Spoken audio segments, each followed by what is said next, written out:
So John, we're back here at Starks Park for another new signing, Gozi Ogwu. Tell us a bit about him.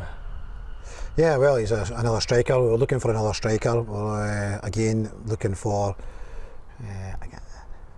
a physical type, you know, and by that I just mean a presence, having a physical presence, you know. So I think between him and Manny, that gives us a lot of that, and I think that's ideal. You know, I think in the Championship, I think that physicality is a big thing, you know, in the sort of games I've been looking at from last season. I think we'll need to be able to match the opposition both technically but also physically as well. So I think that gives us a lot of strength, because he's a big lad, as everyone will know. Around about 2014 he was at Dunfermline, so he's had a taste of Scottish football, which is very, very good. Obviously at that time he was younger, 22, 21, 22, around about that age group, and so he's learnt a lot since then. He's played down in England and you know, in the League Two, and that is a good standard. Actually, it's a very good standard, and even more so recently in the National League, which again is a good standard. He's scoring goals. Played with Ebbsfleet last year, got yourself, you know, 13 goals. Ebbsfleet, you know, struggled for a lot of the season, so even in a struggling team he managed to get himself a fair number of goals. So we'd be hoping now that we've got a lot of sort of armoury up front. He brings, again, I think at a great age, again 27, gained a lot of experience, and we're hoping to put that to good use up here now. So opens up different avenues for us, different dimension for the team, but we will still be based on a possession-based team. We will certainly not be looking just to lump it up the park. It's not the way we want to play, but it will give us some different options and different variety in our game, and that can only be good, because I think that we certainly don't want to be just one-dimensional. We don't want to just have one sort of type style. We need to have variety in the systems that we play, bring that different variety, and that'll keep the opposition guessing, and that's what we've got to have. You know, we can't just have one way to do it, because then you're predictable and the opposition can snuff you out. And we've got to be able to be versatile in our style and in our formations, and we've got to be attacking from all different areas. So with this, it may, I'm hoping that it would even bring a bigger threat at set plays, because I think that we should be getting more goals from the set plays that we've been getting over the last, you know, we're getting close to a couple of years now. So I think that, you know, I think we can do better in that, and I think adding these guys in there, their presence will have defenders marking them, and it may give a little bit more space and a little bit more for the other guys to get on the end of things. And I think they'll attract the bigger defenders to pick them up, and it might just be that we've now got, you know, a back four of all over 6 foot. We've got 2 strikers that are very, very big, so you could almost have like 6 big guys in the box for set plays. So it's not everything, but it's, I would say it's something that I'm hoping that we've added to, as I say, our armoury. Yeah, and Ian and I were talking just off camera before you came over there, and if you compare it to last season, you know, we got our full complement of strikers last season, midway through the season, with John Baird and Steve McGlynn joining us. This season we're starting with a full complement of 2 big guys, Jack Smith, Louis Vaughan. It's going to be interesting to see how all 4 combine together.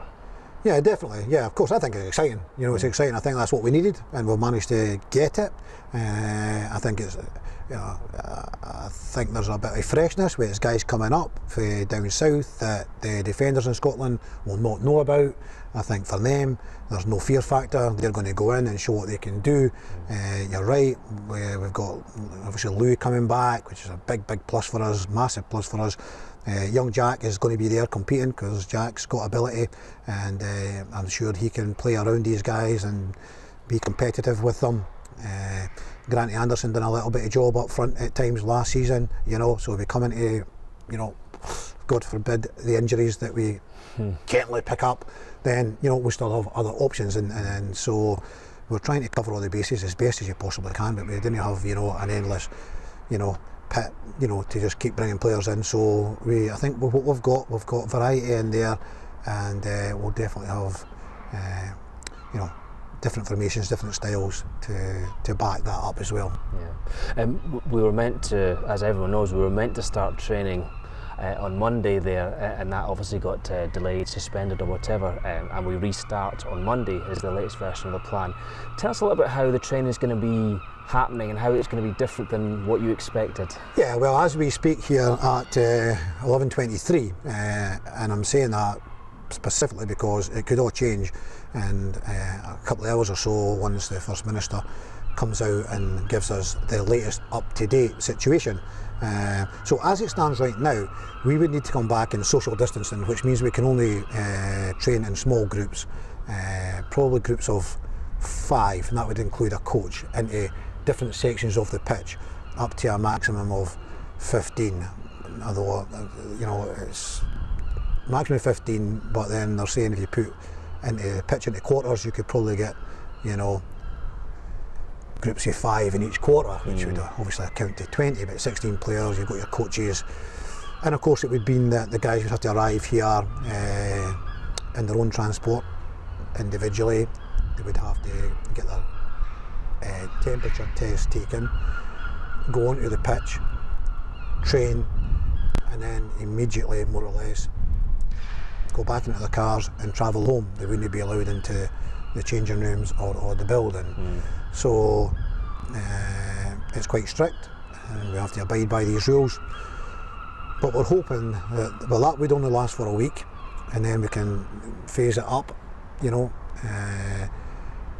But if the First Minister comes out today and relaxes these rules and we go into phase 4, then we would be able to do contact training from Monday, and that would be ideal, but we'll have to wait and find out the situation later today. Got you, right, yeah. As ever, it's the waiting game, isn't it? The waiting game, and there are things that, you know, you can try to predict things, you can try to, but the amount of thing at times it's changed. You know, even when you think we've got the go ahead last week, we thought everything was fine, plain sailing, and then all of a sudden, you know, the plug was pulled and it was all stop, and so we can't really get carried away. But, you know, as I've said before, everyone is eager, keen to get back, but the loss of the week in the grand scheme of things, we've been not training for the last 5 months, so another week is not going to kill us. We'll just need to try and gain that week with regards to the way that we train. So that's what it is, but we're all in the same situation. We will maximise and use it the best we possibly can. Yeah, you're right. And with regards to your squad building, any impending news that we can expect in the coming days, or are we going to take it as it comes? I think you're getting a little bit greedy, Neil, you know what I mean? You know, we've, is that our 5th signing, is it? 5th, aye. You know, I think for the meantime that's us, you know. I'm not anticipating anything happening in the, you know, yeah. That's us. We'll be getting on with what we've got now, head down. Let's get the guys on the training pitch, let's get them up to speed, and let's get a few pre-season games under our belt, so let's see where we are, and if we can magic some money up to get somebody else, then we'll see what we can do. But at the minute, yeah, that's us, we're fine. I'm quite comfortable, I'm quite happy, and it's now for me, let's get away from the laptop, let's get away from the phones for agents, let's get on the training ground, let's get trying to do what we're good at, the football stuff. Yeah, exactly, yeah. Finally, John, when preparing for a new season, we always think about and we always talk about the stuff that goes on that the supporters don't see. So Simon, our kit man, is making plans there with the training gear and whatnot. Yesterday, very sad to get the news from you that Brian Marr, our former kit man, had passed away. A quick word about Gunter, as everyone called him. Gunter was a great character. He was a great football guy. First and foremost, he was a football guy. He was involved with, you know, stays in the sort of Crossgates area. I was involved with them. All the local people there. A big character. Even here, everyone watched us over the years that I was a manager, and beyond that, because he stayed, you know, here after that. We'd see him in the dugout there. He's kicking every ball. He's involved with the referee, involved with the other technical director. But he's so passionate, and I've got to say, he was a great support to me, a massive support to me, because we were actually the two ones who were like full time, you know. So we were here all the time, and so when maybe Pud was like part time and Paul was part time, you know, we were here all the time, and we had a great relationship. And you know, as I say, he supported me maybe to a fault. You know, he could see no wrong in me, and you know, I've got faults, no doubt about that. You know, but no in Gunter's eyes. So he was a massive character for me, and we became a strong team between Wayne Henderson, Gordon McEwen, the physiotherapist, obviously Smudger, Gunter, and ourselves. You know, and we did a lot of things together. Even the end of the season, we were going away to the usual haunt where, you know, the Campbells go to Magaluf and all that type of thing, and we would go together, and we've had some great times, great celebrations when we won the league, and it was a massive shock yesterday. It was, you know, hadn't really been ill. It was very, very sudden.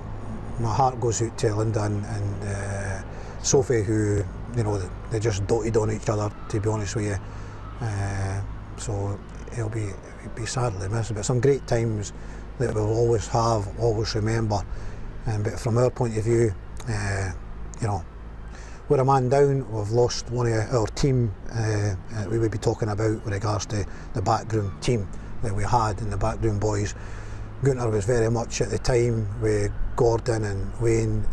They used to do your brunches and your sportsman's dinners, and got us a little bit of money as well to do things that we needed, instead of keeping going to the board for money. All these things kind of helped, and he was a big part of all that. And you know, Dennis O'Connell and people like that will know, because he would do they would help fund it and put into where we would have the events, whether it was up at Glenrothes, you know, the place Dennis had it there, and whatever else. They were very good to us as well. So Gunter was at the forefront of that, and he was a great character.